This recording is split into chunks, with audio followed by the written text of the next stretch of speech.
নমস্কার বন্ধুরা, আপনাদের সকলকে আমার চ্যানেলে স্বাগতম। রাম ঠাকুরের কথা বইটি ডক্টর ইন্দুভূষণ বন্দ্যোপাধ্যায়ের লেখা।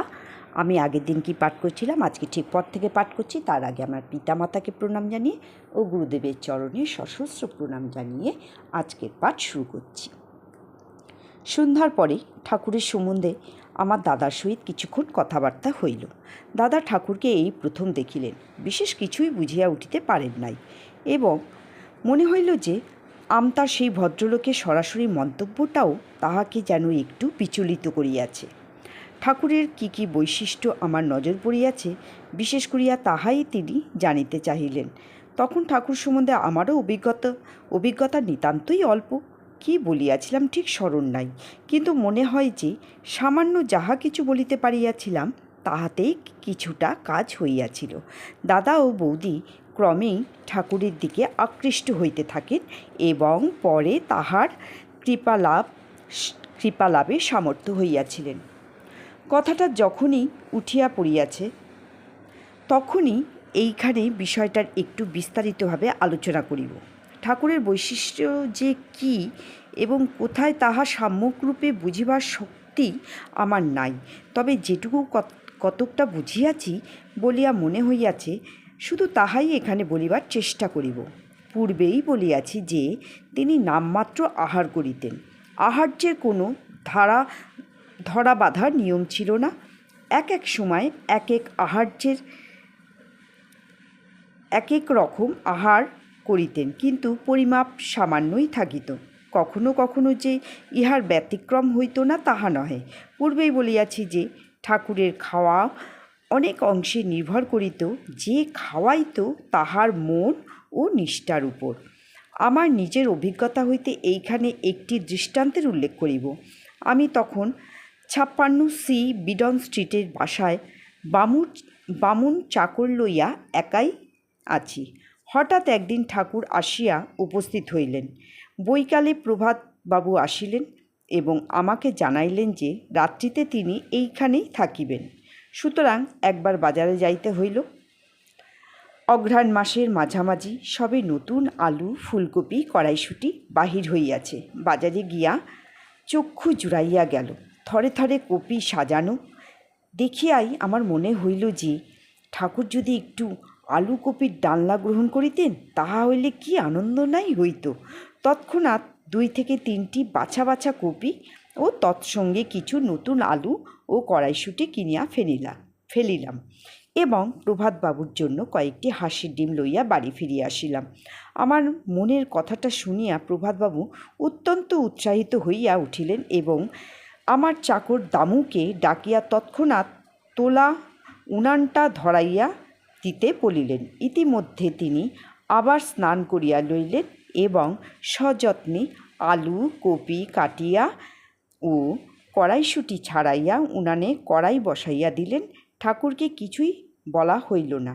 রান্না শেষ হইতেই আমি ঠাকুরের বিছানার উপরে তাহার সম্মুখে একখানা কাগজ পাতিয়া দিলাম এবং প্রভাতবাবু একটা বড় জামবাটি ভর্তি করিয়া সেই ডালনা আনিয়া কাগজের উপরে রাখিলেন, সঙ্গে একখানা চামচও দিলেন। ঠাকুর কিছুই বলিলেন না, সঙ্গে সঙ্গেই খাইতে শুরু করিলেন এবং যখন তাহার খাওয়া শেষ হইয়া গেল তখন দেখিলাম যে কোথাও একটু ঝোলও লাগিয়া নাই। বাটিতে জল ঢালিয়া আমাদের প্রসাদ পাইতে হইল। এই জাতীয় অভিজ্ঞতা আমার আরও কয়েকবার হইয়াছে এবং যথাস্থানে তাহা উল্লেখ করিব, কিন্তু এগুলি ব্যতিক্রম। স্বভাবতই ঠাকুর অত্যন্ত স্বল্পাহারী ছিলেন। এই আহারের ব্যাপার লইয়া একবার আমি তাহাকে একটি প্রশ্ন করিয়াছিলাম। উত্তরে বলিয়াছিলেন, কিছু কিছু সুদ দিলেই মহাজন সন্তুষ্ট থাকে, অধিক প্রয়োজন হয় না। ইহাও বলা হইয়াছে যে ঠাকুর কখনো স্নান করিতেন না এবং ছাড়াইয়া না দিলে কাপড়ও ছাড়াইতেন না। সহজেই কথাটা বলিয়া ফেলিলাম, কিন্তু ব্যাপারটা মোটেই সহজ নয়।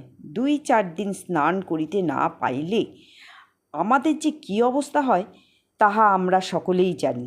আমার নিজের কথাই বলিতে পারি। 2 থেকে 3 দিন স্নান না করিলে শুধু যে গা ঘিন ঘিন করে এবং বিছানা পর্যন্ত দুর্গন্ধে ভরিয়া যায় তাহাই নহে, মেজাজটাও বিগড়াইয়া যায় এবং আহার্য বস্তুও বিস্বাদ হইয়া ওঠে। কিন্তু ঠাকুর মাসের পর মাস বৎসরের পর বৎসর স্নান না করিয়া কাটাইয়া গিয়াছেন, অথচ ক্লেদের লেশও তাহাতে কখনো প্রকাশ পায় নাই। তাহার সেই সৌম্য প্রশান্ত স্নিগ্ধোজ্জ্বল মূর্তি অটুটি রহিয়াছে। আরও আশ্চর্যের বিষয় এই যে তাহার গায়ে সেই অপূর্ব নয়নাভিরাম রঙটি সকল সময়ে এক প্রকার থাকিত না।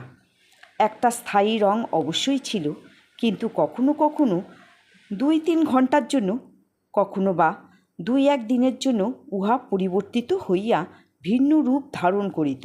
আমি স্বচক্ষে ইহা কয়েকবার প্রত্যক্ষ করিয়াছি।